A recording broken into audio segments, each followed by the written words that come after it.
이제 5.18 민주화운동 기념식 오늘 열리는데 이제 가장 뭐 주목되는 부분은 역시 이제 임을 위한 행진곡이 재창된다는 점인데요. 어떤 의미가 있을까요? 그렇죠. 아시다시피 이제 임을 위한 행진곡이 자연스럽게 재창이 되다가 이명박 정부 때부터 이제 무단히 좀 합창으로 돌리려고 했죠. 돌리려고 한 게 아니라 그때 이제 야당은 물론이고 당시에 이제 여권 뭐 김무성 전 대표 같은 사람도 아니 왜 이 노래를 못 부르게 하냐고 이제 반발을 했는데도 불구하고 끝까지 이제 전 정부에서 버틴 거 아니겠습니까? 네네. 그러니까 이번에 대선 이후에는 이게 돌아설 걸로 다들 예측을 하고 있었어요. 하지만 이제 상징적으로 문재인 대통령이 요즘 이제 업무 명령이라는 형태로 이제 많은 일들을 하고 있지 않습니까? 업무 명령을 내려가지고 임을 위한 행진곡을 재창키로 했고 또 어제죠 국가보훈처장을 새로 네. 임명했지 않습니까? 예. 그 앞에 이제 보훈처장을 지내셨던 분이 박성춘 전 처장, 이명박 정부 때부터 박근혜 정부까지 어떤 뭐 강경 보수 진영의 상징 같은 인물로서 이게 편향 논란이 적지 그렇죠. 않았어요. 예, 이 사람이 바뀐 것도 상징적이고 노래를 부르는 것도 상징적이고 그리고 오늘 행사는 저는 그런 생각이 들어요. 문 대통령이 5월 10일에 취임을 했지 않습니까? 네. 근데 이번에 인수위도 없어가지고 이제 취임식이 약식으로 진행이 됐잖아요. 대통령이 참석하는 첫 국가 기념식입니다. 그리고 오늘은 네. 뭐 한 만여 명 이상 시민들까지 포함해서 그리고 5당의 이제 전현직 뭐 대표급을 포함해서 미국에 가 있는 또 홍준표 전 후보를 제외한 전 대선 후보들 전원이 참석하는 그러니까 국민들이 볼 때는 문 대통령이 당선된 이후에 이런 행사로서는 처음이라는 거죠. 그러니까 이제 청와대라든지 뭐 광주시 국가보훈처에서도 많은 이제 뭐 정성을 쏟지 않을까 합니다. 또 하나 상징적인 게 오늘 그 전인권 씨가 노래를 부른다 그러잖아요. 임을 위한 행진곡을 전인권 씨가 부르는 거고. 상록수를 부른답니다. 임을 위한 행진곡은 재창이니까. 재창으로 하고. 전인권 씨 같은 경우에는 대선 때 그 안철수 후보를 지지했다가 뭐 적폐 가수 뭐 이런 논란까지 있었는데 대통령이 콕 찍어서 이제 전인권 씨를 부른 것은 뭐 국민 화합에 대한 그런 또 차원이 아니겠습니까? 네, 또 그런 의미가 있군요. 사실 이제 진보 정부가 또 출범을 했기 때문에 이 문재인 대통령이 이제 후보 당시에 여러 가지 이제 5.18 관련 공약을 했었는데 특히 이제 주목되는 부분은 5.18 진상규명위원회를 만들어서 재조사할 부분은 재조사하겠다 이 부분인 것 같은데요. 뭐 그 부분도 있고 또 광주 분들이 가장 크게 생각하시는 것 중에 하나는 헌법 개헌을 하게 될 때 5.18의 정신을 헌법 전문에 담겠다라고 하는 말씀이지 않습니까? 그리고 당시에도 가장 그 유세장에서도 의미 있다고 받아들였던 것 중에 하나가 당선되면 일주일 후에 대통령 신분으로 다시 광주를 찾아뵙겠다 이런 약속을 하셨거든요. 이번 5.18에 여러 가지 의의들이 있겠습니다만 그동안 대통령의 참석이 잘 이루어지지 않았던 것들 그리고 서로 대통령이 참석하시더라도 이게 반쪽의 행사로 양쪽으로 이분되는 이런 모습들을 많이 보여왔었는데 이번에는 주최하는 분들과 대통령 이 행사를 진행하는 측들이 같이 함께 어우러져서 할 수 있는 그런 행사가 되지 않겠냐라는 생각이 듭니다. 네. 이 문제와 자연스럽게 좀 맞물려 들어가는 부분이 이제 어제 그 보훈처장의 내정입니다. 피우진 예비역 중령 뭐 여성인데다가 첫 여성이고 여러 가지 좀 사연이 있었던 분이고요. 좀 의미가 있는 것 같은데. 의미가 있죠. 그러니까 이제 보훈처 장관 같은 경우들이 이제 예전에 보면 뭐 다 그런 건 아닌데. 그러니까 약간의 어떤 보훈처의 성격이 맞지 않는 분들을 이제 임명하는 경우들도 간혹 있었어요. 제가 다 그렇다는 얘기는 아니고. 그동안 사실 이제 군 출신 인사들이 많이. 그러니까 군 출신 인사인데 장군 출신들 뭐 이런 분들이 많이 갔습니다. 근데 이제 보훈처라는 게 사실은 가장 큰 역할은 이제 상위 군인에 대한 어떤 것보다는 국가 유공자에 대한 것 아니겠습니까? 근데 물론 이제 장군 출신들도 사실을 보면 뭐 국가 유공자죠. 어떤 의미에서 보면. 그런데 이번에 이제 피우진 그 내정자 같은 경우 우리가 왜 그런 얘기를 하냐면 뭐 여성이다 뭐 이것도 중요하지만 이분 그리고 뭐 장군 출신이 아니다 뭐 이것도 뭐 의미가 있지만 가장 중요한 건 이분 자체가 사실은 어떻게 보면 상위 군경이라 볼 수도 있는 거죠. 예, 그 복무 중에 유방암 수술을 했었고 그래서 이제 군에서 계속 복무할 수가 없게 되니까 본인이 군을 상대로 한 장기간에 걸쳐 소송전을 통해 가지고 결국 군에 복귀하지 않은 승소해서 복귀하지 않았습니까? 그런 점에서 보면 어떤 상위 군인의 어떤 그 뭐 표상 글쎄 표상계는 상위 군인의 어떤 뭐 상징이라고 볼 수도 있는 네. 것이고 네. 그러니 어떤 의미에서 그 보훈처의 어떤 역할을 하기에는 가장 적합한 사람 중에 한 사람이라고 볼 수도 있죠. 그래서 이제 어제 이 피우진이라는 이름이 검색어 사실 2위를 한 장기간 동안 그러게요. 네. 유지한 걸 보면 어떤 네티즌들이나 국민들도 그런 부분에 좀 관심이 있는 것 같아요. 네. 헬기 조종사이셨고요. 특히 2002년에 이제 좀 유방암에 또 걸리면서 이제 수술을 받고 또 회복이 됐지만은 군 신체 검사에서 또 장애 판정이 내려지면서 복귀를 못하다가 이 역시 이제 복직 소송을 통해서 다시 군에 복직을 하셨던 그런 사연이 또 있었던 분입니다. 어제는 이제 기자들이 뭐 이 군 출신 인사이기 때문에 임을 위한 행진곡을 부를 수 있느냐는 질문에 애국가도 씩씩하게 부르고 임을 위한 행진곡도 씩씩하게 부르겠다 또 이렇게 답변했는데 문재인 대통령과는 뭐 특별한 인연이 있지는 않은 것으로 이렇게 알려지고 있는데요. 개인적인 인연은 특별히 뭐 전 잘 모르겠습니다만 네. 선거 기간에는 저희 이제 안보 포럼에서 활동을 하셨고 특히나 이제 여성 안보 포럼에서 그 역할들은 하셨습니다. 이번 인사에서 어쩌면 가장 파격적인 인사이기도 하고 네. 또 가장 많은 분들에게 지지를 받는 인사이기도 한 것 같아요. 그렇군요. 네. 최근에 여론을 보면요. 말씀하신 것처럼 대부분은 장군 출신 중에서도 삼성 장군이 이제 그 자리에 가는 곳으로 거의 모든 사람들이 알고 있는 공간인데 네. 그 정도 급에서 예, 그 정도 간다. 급에서 가는. 네. 근데 지금 이제 장군도 아닌 그 중령 출신으로 여성 최초로 이제 하게 됐는데요. 말씀하셨던 것처럼 이제 그 수술 이후에 군 복무가 되지 못하게 된 상태가 있지 않습니까? 네네. 그런데 그것을 그냥 받아들이지 않고 잘못된 제도다라고 해서 소송을 했고 네. 그 이후에 실제적으로 그 제도가 바뀌어서 앞으로는 단순하게 치료를 받았다는 것만으로 군에서 강제 전역되는 이런 일들은 없어지게 됐거든요. 네. 마찬가지로 보훈처가 그냥 그동안 관행처럼 이루어지는 것들에 대해서 뭐 보상하거나 지원하는 것을 넘어서서 네. 잘못돼 있는 보훈 체계를 좀 바로잡고 더 우리가 다가가야 될 정말 보훈 대상자들 네. 예를 들면 우리 뭐 지뢰 사건이 벌어졌을 때 다리 피해를 입고 났는데 원래 제도가 그런 걸 더 이상 보상해주지 않는다라고 넘어가는 경우도 많았지 않습니까? 네네. 근데 그래 왔다고 계속 그게 잘된 일은 아니다라고 하는 것들을 다시 한번 바로잡을 수 있는 그런 기회가 되는 것 같습니다. 그 한 세 가지 정도 의미를 짚어볼 네. 수 있을 것 같아요. 첫 번째로는 박승춘 전 처장하고 네. 어찌됐건 너무나 많은 면에서 대조적인 인물이지 않습니까? 뭐 남성, 여성, 또 고위 장군 출신, 영관급 출신, 네. 그리고 박승춘 처장 같은 경우에는 뭐 보훈도 전투다, 뭐 이래가지고 이제 보훈 안보 교육을 보훈처의 주요 업무로 삼았던 사람인데 그게 네. 반대되는 이미지고, 그리고 어제 또 문 대통령이 국방부를 방문했어요. 저는 이게 좀 정교하게 짜여져 있는 같은 그림이라고 생각하거든요. 네. 문재인 대통령식의 안보. 가 이제 과거에 뭐 박승춘 처장으로 대표되는 그런 안보하고 피우진으로 대표되는 안보가 다르다는 걸 이제 상징적으로 보여줬고, 두 번째로는 이게 인사수석실 하나에 이제 비서관 자리가 두 개가 있습니다. 인사비서관하고 균형 인사비서관이 있는데 네.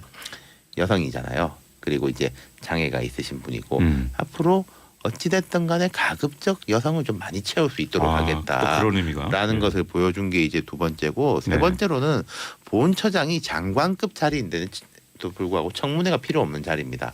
당장 인사를 할 수 있는 자리잖아요. 네. 예컨대 지금 문 대통령 집권 이후에 이런 자리가 국무조정실장 자리를 임명을 했고 어제 보훈처장 자리를 임명했습니다. 제가 네. 조금 조심스럽게 말씀드리자면요. 곧 방사청장도 임명하지 않을까 싶어요. 방사청장도 청문회가 없는 자리고 네. 방위사업청장이 기억하실지 모르겠지만은 박근혜 전 대통령의 과 동기인 분이 이렇게 또 그런 인연으로 대학교, 해가지고 학과 동기. 물론 이제 국방연구원에 계셨던 분입니다만은 또 네. 이제 박근혜식 정치를 어떤 상징하는 분이 그 자리에 들어갔었기 때문에 제 생각에는 뭐 청문회가 필요 없기 때문에 여러 장관 인사 이전에 방사청장 인사도 날 것 같습니다. 그렇군요.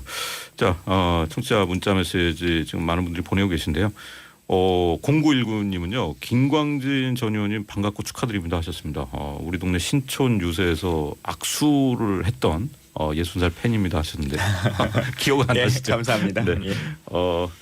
성낙주님은요. 광주 민주항쟁의 희생정신을 기리면서 아침을 시작합니다 하셨고, 조영태님은 37년 전 광주 순국선열님들의 뜻을 오늘 새로운 마음으로 그립니다 하셨습니다. 뭐 신문 제목 이렇게 나왔습니다. 공정거래위원장의 재벌 저격수 김상조 이렇게 나왔습니다. 좀 센 제목이긴 한데 이게 굉장히 어떻게 보면은 뭔가를 선언하는 듯한 그런 인사가 나왔어요.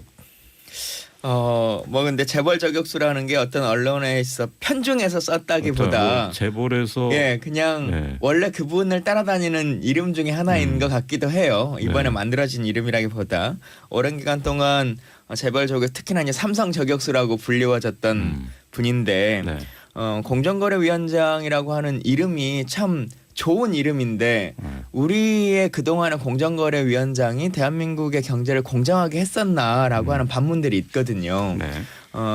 근데 이번에는 정말 어찌 보면 그동안 이제 기울어진 이 운동장 재벌에 편중되어 있었던 이 상황에서 조금은 재벌에게 좀 과도하다고 느낄 수 있는 상황이 될 수도 모르겠습니다만 네. 지금 힘들고 어렵게 있는 중소자영업자들에게 정상적인 활동이 좀 가능하도록 이 균형추를 좀 맞춰줄 수 있지 않겠느냐라고 하는 생각들이 좀 들게 됩니다.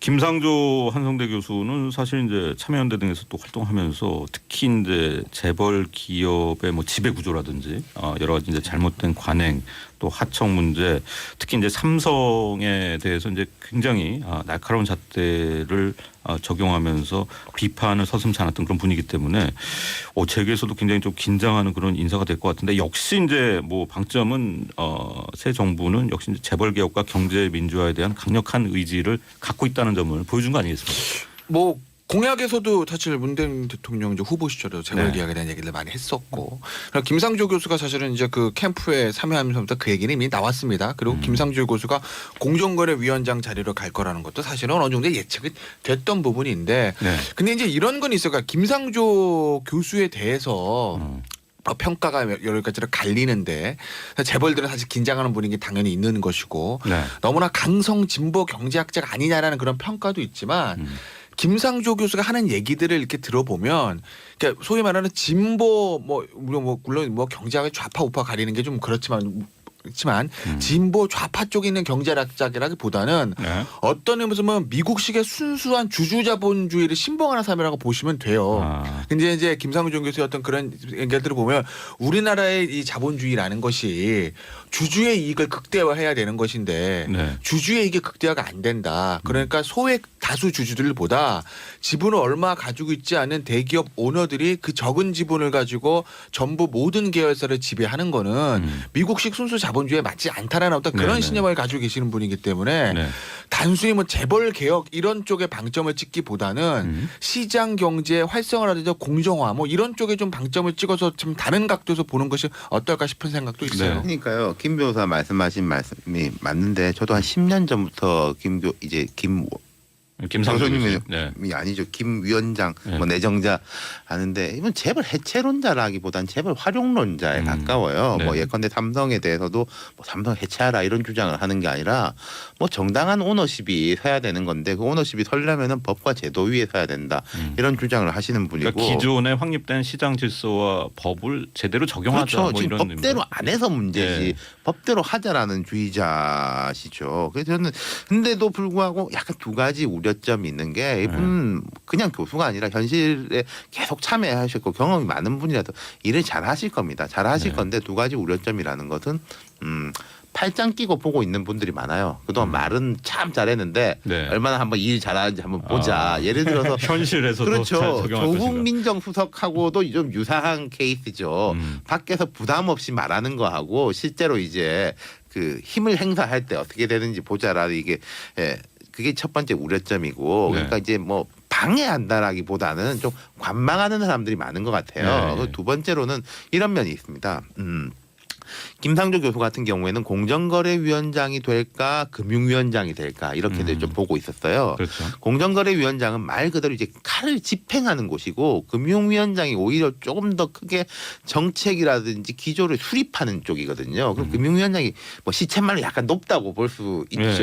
오히려 이름은 공정거래위원장이 무시무시해 보이는데 그럼 이렇게 된다면은 뭐 다른 정부도 다 그랬습니다만은 이렇게 될 겁니다. 아마 김상조 공정거래위원장이 된다면 금융위원장은 좀 관료 출신이라든지 이런 사람. 그러니까 이제 개혁과 안정의 투트랙으로 갈 건데 네. 이 투트랙이 조화롭게 될 것이냐. 아니면은 통상적으로 볼 때 개혁이 안정한테 좌초하는 경우들이 많았거든요. 네네. 경험이 많은 관료 출신들을 못 당해낸다 이런 평가들이 많았는데 네. 물론 김 위원장에 대해서는 문 대통령이 힘을 실어줄 것 같습니다만은 그런 부분에서 이제 좀 어떻게 경제 정책에 대해서 말하자면 개혁파가 주도권을 잡고 갈 수 있을지 이게 김상조 위원장의 행보로서 짐작이 가능하겠죠. 근데 재계에서는 은근히 이제 공정거래위원회에서 과거에 이른바 그 경제 검찰로 불렸던 이제 공정위 조사국 이곳이 이제 다시 부활할 것이다 하면서 좀 우려를 표하는 그런 분위기도 있는데 사실 이제 조사위 조사국 조직 자체를 뭐 부활시키지는 않겠지만 그런 기능을 좀 강화할 것이다 이런 전망은 계속 나오는 것 같아요.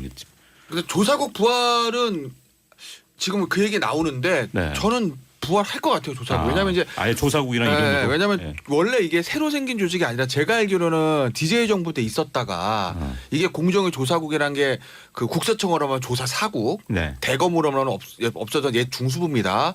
그러니까 조사국을 통해 가지고 재벌 기업에 대한 순환 출자라든지 지주회사 문제 이런 밀감 몰아주기 이런 것들에 대한 어떤 특별 감찰이나 조사가 들어가는 건 아니냐. 네. 그럼 재벌 옥죄기 아니냐라는 이제 얘기가 나올 수는 있는데 그게 DJ 정부 때 생겼다가 제가 알기로는 노무현 정부 때 없어졌거든요. 그 재벌 기업 쪽에서 굉장히 이제 좀 그 어떤 거센 어떤 거부감이라든지 이런 것들이 있어서 그런데 아까 이제 윤태곤 실장도 앞서 잠시 얘기했듯이 지금 문재인 대통령 하고 있는 것들이 입법 지시 형태라는 거 아닙니까? 이제 일종 행정 지시, 업무 지시. 네. 그게 입법 사항이 아니에요. 아. 그럼 대통령 입장에서 보면은 여소야대 이거 생각하지 않고 진행할 수 있다라는 거죠. 네. 근데 이제 공정위에 관련되는 두 가지 쟁점이 전속고발권 폐지 문제하고 이 조사사국 부활 이건데 네. 네. 전속고발권 폐지는 그거 공정거래법 바꿔야 되는 문제거든요. 아. 입법 사항입니다. 네. 이걸 하겠다고 했을 때 야당과 협의가 돼야 돼요. 그럼 사실 좀 부담스럽죠. 네. 그런데 조사사국 이거는 공정거래법 그 부활 문제가 아니라 그 공정의 내부의 어떤 직제에 관한 것이기 때문에 그건 대통령이 그냥 바로 실행할 수가 있거든요. 네. 그래서 지금 조사국이 부활하겠다는 얘기가 나오는 것이고 저는 지금의 흐름이라고 보면 그게 뭐 옳고 그름은 두 번째 문제고 조사국의 부활은 뭐 어느 정도는 기정사실화 돼가는 것 같은데요. 네, 그렇군요.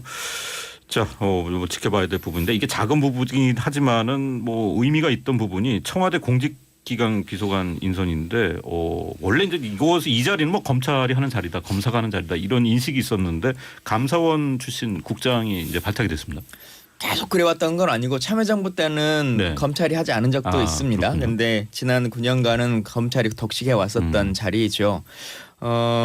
그동안 이제 지금 인사들의 특징 중에 하나가 관례상 해왔던 것들을 거의 대부분 파격적으로 바꿔 나가고 실제로 일할 수 있는 능력을 가진 사람들에게 이제 그 자리를 주는 거지 않습니까? 네네. 이번 같은 경우도 검찰 출신의 인사라기보다는 그동안 쭉 감사 업무를 해왔던 감사원 출신의 분으로 임명을 하게 됐는데 그런 면에서 봤을 때는 어찌 보면 이제 지난 9년간 그 자리를 맡게 되면서 생겨왔었던 많은 인맥들과 그로 인해 생겨난 적폐들 이런 것들을 사람을 좀 바꿔가는 형식으로 좀 네. 개선해봤으면 좋겠다라고 하는 의지들이 담겨 있는 것 같습니다. 자, 지금 청와대 공직기관 비서관에는 김종호 감사원 국장 임명이 됐고 행정고시 출신이고 이제 감사원 내에서는 뭐 요직을 두루 거친 정통 관료로 그렇게 평가가 되고 있습니다. 청취자 김정란님께서는 김태현 변호사님이 이제 정치쇼도 정봉주 정치쇼 네. 나오셨던 모양이에요. 애청 중인데 반갑다 이런 문자 어제 보내주신다. 나왔죠. 아니 저도 모르게 거기 나가십니까? 같은 방송국인데요. 뭐. 네, 알겠습니다. 일단 그 주목할 부분은 이제 일부 시간이 거의 다 되긴 했지만은 사실상 그 서울지검장과 이 법무부 검찰국장의 이 돈봉투 만찬 이 사건이 결국은 이 검찰 개혁의 방아쇠를 당긴 셈이 됐다 이런 이제 얘기가 나온대요. 뭐 이건 변호사님이 더 잘 아시는 네. 내용이긴 할 것 같긴 한데요. 어쨌든 이제 검찰 개혁이라고 하는 것이 이번 정부에서 가장 큰 기조 중에 하나이기도 하고 네. 또 이번 박근혜 최순실 게이트를 겪으면서 국민들이 느끼는 것 중에 하나가 대한민국에서 사법 개혁을 좀 이뤄야 되겠다. 법 앞에 평등하고 많은 사람들이 유전무죄나 이런 것에 좀 좌우되지 않는 것이었으면 좋겠다라는 생각을 많이 갖지 않습니까? 예. 그러기 위해서라도 이제 그 시작을 검찰 개혁으로 시작해야 될 텐데 어찌 보면 이제 이 사건 돈봉투 만찬 사건이라고 하는 것은 검찰 개혁을 시작하는 상징적인 의미의 시작점이라고 보시면 될 것 같습니다. 네.